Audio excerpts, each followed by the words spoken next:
नाज़रीन, आपको खबर दे अदालती कार्रवाई के हवाले से कि ब्लैक लिस्ट से नाम निकलवाने के मामले पर शहबाज शरीफ की तमाम दरखास्तें वापस कर दी गई हैं।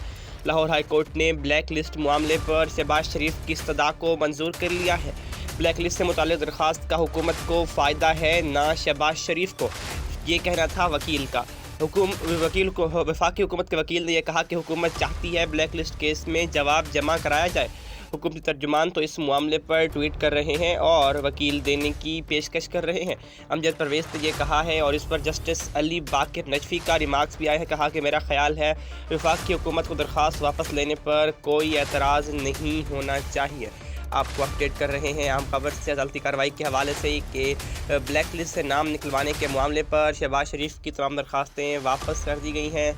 लाहौर हाई कोर्ट ने ब्लैक लिस्ट मामले पर शहबाज शरीफ की दरख्वास्त मंजूर कर ली है और इस पर जस्टिस अली बाकिर नजफी का रिमार्क्स भी सामने आए। उन्होंने कहा है कि मेरा ख्याल है वफाकी हुकूमत को दरख्वास्त वापस लेने पर कोई एतराज़ नहीं होना चाहिए।